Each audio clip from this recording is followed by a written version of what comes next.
Aku hanya ingin menjadi salah satu dari mereka. Aku ingin duduk dan minum dengan mereka dan berbincang seharian. Aku ingin mereka bertanya bagaimana kabarmu hari ini. Dan dari waktu ke waktu, aku akan membuat sketsa sebagai hadiah.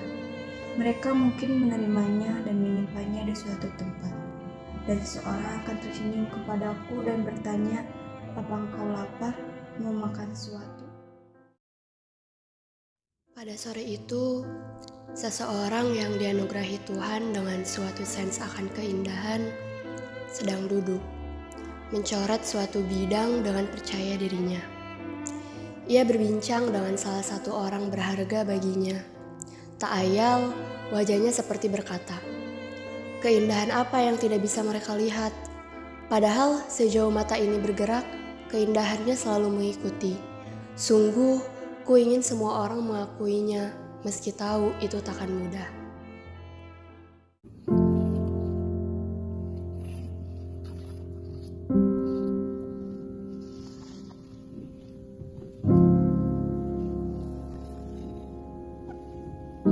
Seberapa istimewanya alam bagimu, hingga kau hanya menghabiskan waktu untuk duduk dan melukis?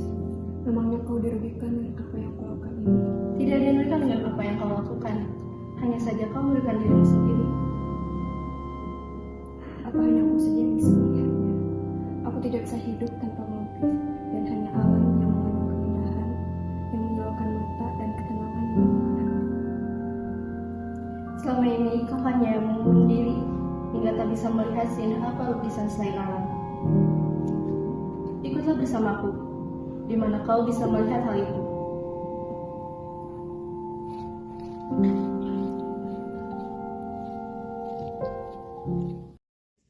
Keesokan harinya, di tempat yang penuh dengan berbagai karya yang mungkin dapat memberi kesan indah pada setiap orang yang berlalu lalang. Di sana, dua kakak beradik berjalan menelusuri berbagai keindahan itu. Salah satu dari mereka belum menyadari hal seperti ikatan apa yang dirasakannya saat itu membuatnya berhayal akan apa yang akan terjadi di masa depan. Ia mempercayai hal itu meski tahu itu tidak akan bertahan lama.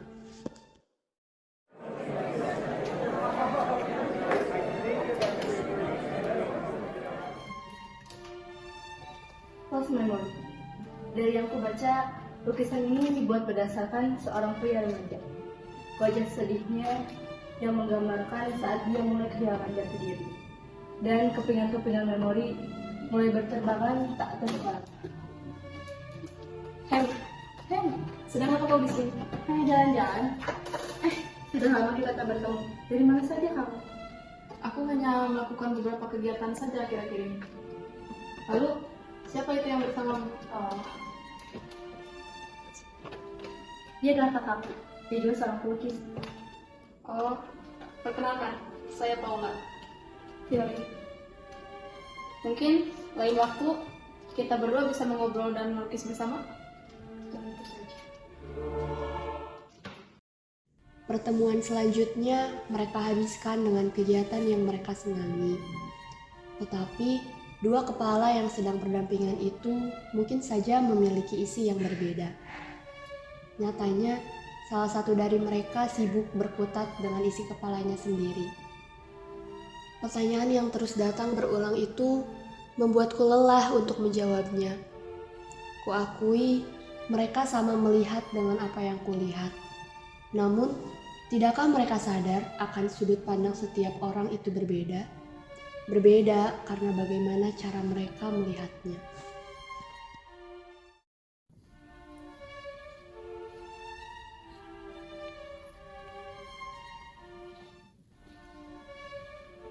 Kau sedang melukis apa, Fiore? Aku sedang melukis keindahan alam. Selama ini, aku hanya melihat alam saja di lukisanmu. Tidakkah menurutmu melukis hal yang dapat lebih indah? Tidak, bagiku tidak ada yang bisa mengalahkan keindahan alam. Dengar, Violin. Akan ada waktunya ketika kita sebagai seorang pelukis tidak perlu lagi duduk di depan model ataupun duduk di depan alam. Kau tahu mengapa? Karena Keindahan alam adalah apa yang kita lihat di sini, di kepala kita. Tanpa adanya mata kita tidak bisa melihat alam.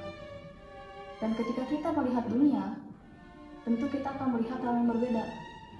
Kita duduk di sini, di depan landscape yang sama, kau dan aku, kita tidak bisa melihat pohon ataupun gunung yang sama. Nah, itulah yang kukatakan, pohon yang kulukis sekarang ini adalah milikku sendiri. Bahkan seandainya ketika kau melukis wajah, mereka tinggal karenamu, mereka adalah lukisanmu. Orang-orang akan melihat lukisanmu karena kau yang melukis, bukan apa yang kau lukis. Itu bagus. Dan ketika orang-orang pergi ke museum, mereka datang karena ingin melihat lukisanmu, bukan apa yang kau lukis. Kau tahu, tidak setiap orang menyukai penampilan mereka di dalam lukisanku.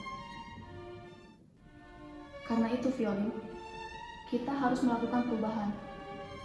Kita harus merubah antara lukisan dan apa yang kau sebut dengan keindahan alam itu. Antara lukisan dan realita. Karena realita yang kau lukis adalah realita itu sendiri. Kau benar tentang itu.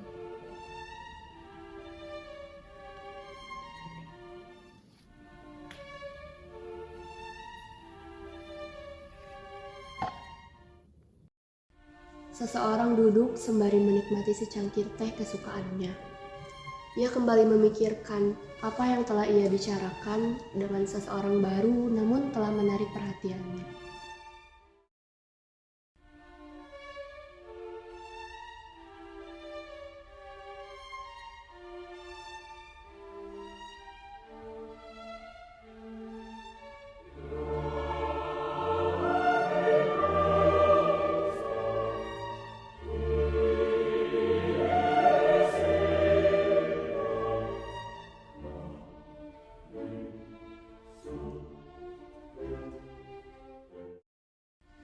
Setitik perbedaan yang selama ini belum mereka sadari, kini telah menjadi sekat yang berhasil membuat salah satu dari mereka memutuskan untuk memberi jarak di antara keduanya.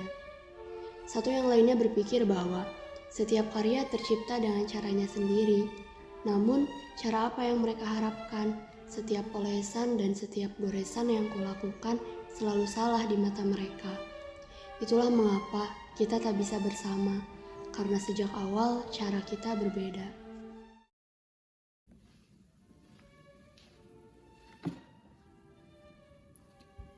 Pelukis yang aku suka, mereka melukis dengan cepat dalam satu gerakan yang jelas. Setiap goresan. Kau pernah mendengar tentang jenius? Itulah artinya. Kau bahkan tidak melukis seperti itu, Violin. Kau hanya melukis dengan cepat dan hanya menghabiskan cat saja. Lihatlah permukaan kanvasmu. Itu sangat kasar. Menurutku, itu terlihat seperti patung daripada sebuah lukisan. Hal itu tergantung bagaimana kamu menilainya. Aku tidak pernah peduli dengan pendapatmu itu. Bagaimana kau sebut dirimu sebagai seorang pelukis jika selama ini kau tidak menganggap saran dari orang lain sebagai motivasi untukmu? Sejujurnya, tanpa mendengarkan pendapat orang lain pun, aku mampu berkembang dan menciptakan. Dasar kau keras kepala. Selama ini aku mengabaikan sifat keras kepalamu itu. Dengan ini, aku meyakini bahwa kita tidak ada kecocokan. Aku harap dengan tidak adanya aku, kau berpikir bahwa apa yang kau pikirkan selama ini ternyata salah.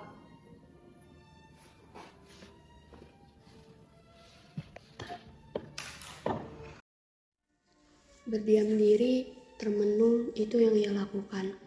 Tak ada niat untuk melakukan hal lain. Beberapa rentetan kalimat yang terdengar dua arah kini terngiang di kepalanya. Ia merasa bahwa tidak ada yang salah dengannya. Apa salahnya memiliki sudut pandang lain mengenai keindahan itu? Mengapa orang lain tidak dapat menerima akan hal itu? Dan apakah aku salah dengan tetap berpegang teguh pada pandanganku sendiri? Hingga akhirnya beberapa suara mulai terdengar di telingaku. Dasar kau keras kepala. Selama ini aku mengabaikan sifat keras kepalamu itu. Dengan ini, aku meyakini bahwa kita tidak ada kecocokan. Aku harap dengan tidak adanya aku, kau berpikir bahwa apa yang kau pikirkan selama ini ternyata salah. Lihatlah apa yang telah kau perbuat. Orang yang selama ini berada di pihakmu, mengingatkanmu, dan memberitahumu banyak hal, kini telah memutuskan untuk meninggalkanmu. Itu semua karena keegoisanmu sendiri. Tidak, kau sudah benar, Violin. Orang-orang itu saja yang tidak mengerti dirimu. Kau masih saja berpikir seperti itu. Pada dasarnya, kau hanyalah seorang yang tidak berkompeten dan keras kepala. Kenapa kau hanya diam dan melamun saja? Kau sama sekali tidak salah. Pikiran dan semua tindakan yang kau lakukan sudah benar. Tidak ada yang perlu disesali. Biarlah mereka pergi jika itu yang mereka mau.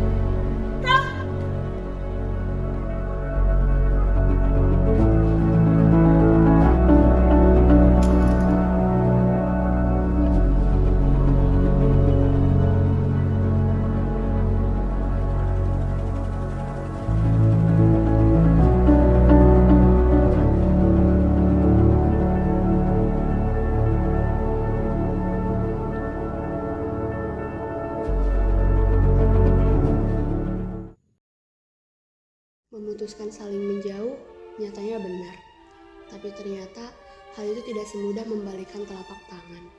Salah satu dari mereka beranggapan bahwa masih ada kesempatan bagi mereka untuk tetap berteman. Bukankah saling membagi adalah salah satu ciri pertemanan? Orang itu berpikir, ku berikan hadiah abadi itu yang akan selalu terukir di ingatannya. Entah bagaimana dia akan mengingatnya, ku berikan itu dengan sepenuh hati. Terimalah itu dan ingatlah aku.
Halo, saya Maria.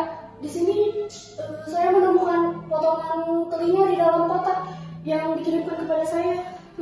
Namun kotak tersebut terdapat tulisan "Remember me from Violin to Paula." Baik, saya akan segera ke sana. Tak beberapa lama waktu berselang, suatu pertemuan yang telah terencana oleh penegak hukum yang bertujuan untuk menindaklanjuti keresahan seseorang mulai dilaksanakan. Di sana, di sebuah ruangan, dua orang terlihat terganggu oleh bercak merah di telinga seseorang yang lain. Seseorang itu masih diam, sibuk dengan pemikirannya sendiri. Tuhan, aku tidak peduli apa saja yang akan kau ambil dariku. Namun, ada sesuatu yang ingin kutanyakan. Apa yang membuat dirimu tak bisa mengambil mereka? Mereka berbicara, mengancam, bahkan berkata, "Bunuhlah dirimu." Apa yang membuat dirimu tak bisa mengambil mereka? Kau tahu apa yang membawamu ke sini?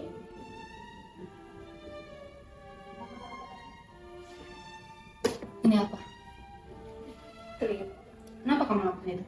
Aku melakukan itu karena teman terdekatku Paula ingin pergi meninggalkanku. Aku ingin minta maaf kepadanya. Kenapa? Ini kota kecil, Violin. Semua orang tahu apa yang kau lakukan di sini. Hanya Tuhan yang tahu. Aku pikir Tuhan mengetahui keberadaan Paula. Jadi aku menutup telingaku dan memberikan kepadanya. Ternyata telingaku sampai kepada orang asing. Mungkin baginya ini adalah sebuah ancaman. Dan akhirnya aku berada di sini. Lalu apa kau pikir memotong telingamu itu akan membuat membunuh kalian untuk pergi? Ada sesuatu dalam hatiku. Aku lihat tahu itu aku. Tapi aku bisa melihatnya dan aku merasa takut. Aku pikir aku gila. Tapi aku meyakinkan kepada diri sendiri.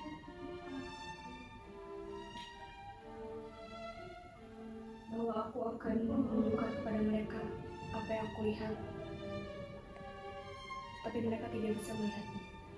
Aku bisa memberikan mereka penghiburan dan harapan. Kau membuat anak-anak kebingungan. Kau bahkan membuat dirimu sendiri bingung dalam lukisanmu itu. Diriku adalah apa yang aku lukis.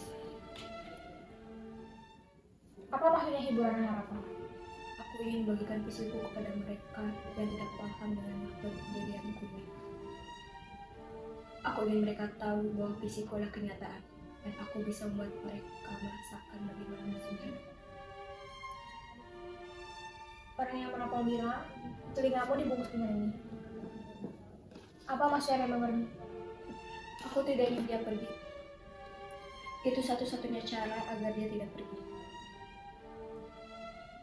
Tuhan bilang, jika tanganmu membangunmu, potonglah. Ada roh jahat di dalam dunia. Aku kaget. Dia selalu mengancamku dan ingin membunuhku. Aku melihatnya dan mengusirnya dariku, jadi aku potong telinga. Aku akan membawamu ke suatu tempat. Di mana? Suatu tempat yang bagus, di mana kamu akan diperlakukan dengan baik. Ini pilihanmu. Tetapi kamu di sana harus patuh kepada aturan metode yang diberikan. Kamu di sana bisa melukis dengan tenang. Kau dapat melukis di sana. Di sebuah tempat di mana beberapa orang diharuskan tinggal, atau bagi beberapa orang yang memang ingin tinggal. Dua orang penting di tempat itu akhirnya bertemu dengan seseorang yang baru dilihat mereka kala itu. Salah satu dari mereka mengantar seseorang itu ke tempat tinggal barunya. Ternyata beradaptasi di tempat baru tidaklah mudah. Ia membatin, Tuhan, apa ini akan menjadi yang terakhir kali?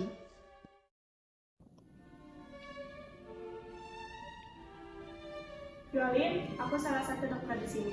Perawat ini akan mengantar ke tempatmu. Mari.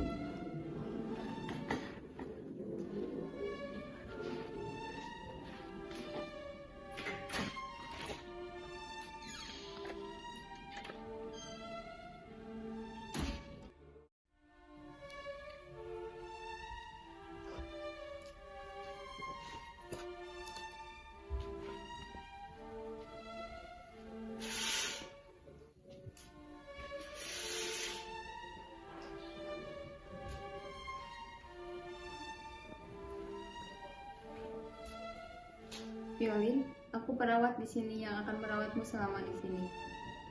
Jika kamu membutuhkan sesuatu, cukup panggil aku saja.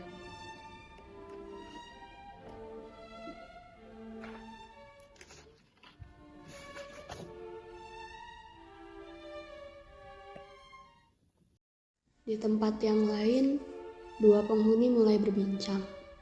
Salah satu dari mereka mulai beradaptasi dan berpikir bahwa tidak selalu hal buruk yang terjadi di sini. Ia menatap lawan bicaranya. Lagi-lagi pikirannya menerawang. Orang itu berbicara membuatku merasa menjadi salah satu dari mereka. Dia tertawa mendoakanku suatu hal baik. Kuharap aku bisa terus bertemu dengannya di waktu dan tempat yang lain.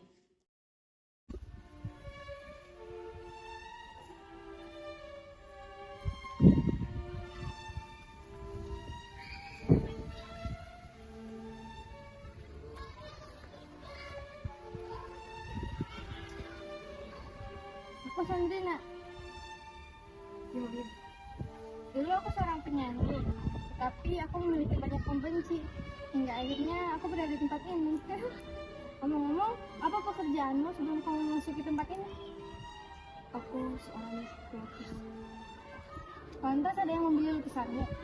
Tidak, Jadi kau miskin. ya agak miskin. Aku harap setelah kau keluar dari tempat ini, kau memiliki banyak uang dari hasil lukisanmu dan menjadi kaya.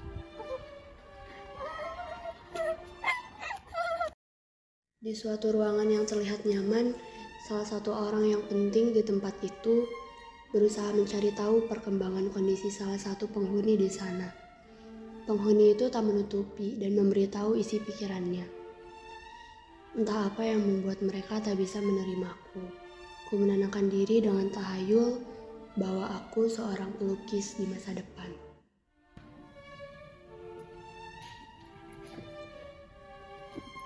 Bagaimana keadaanmu, Fiolin? Baik, sangat baik. Aku banyak menghabiskan waktu di sini dengan melukis. Oh, baguslah. Apakah kau berpikir bahwa bakat melukismu ini adalah hadiah dari Tuhan? Mungkin saja. Terkadang aku berpikir bahwa Tuhan memilih waktu yang salah. Apa maksudmu dengan waktu yang salah? Mungkin Tuhan menjadikanku sebagai pelukis untuk orang-orang yang belum lahir. Dan kau mempercayai itu? Jika kau mempercayai dengan hal itu, mungkin sebentar lagi kau bisa mewujudkan hal itu dan keluar dari tempat ini. Waktu telah lama berlalu, hingga akhirnya salah satu penghuni tempat itu bisa keluar dan menempati tempat lain. Dalam perjalanan, terbesit di pikirannya. Kutinggalkan buku lama itu, kubukal buku baru, kusiapkan pena. Kini akan kutuliskan keindahan, bukan penderitaan. Aku bertanya, kebebasan untuk siapa? Jangan katakan ini untuk aku. Aku bertanya, kebebasan itu apa artinya? Jangan katakan untuk menutupi segala kesalahan. Aku bertanya, di mana letak kebebasan itu berada? Jangan katakan hanya di sini saja. Mereka mati bunuh diri. Apa itu bisa disebut kebebasan? Dia merenggut harga diri. Apa itu bisa disebut kebebasan? Tidak salah bukan berarti benar. Samar bukan berarti tak terlihat. Jangan sembunyikan jeritan hati yang nyatanya menolak setengah mati.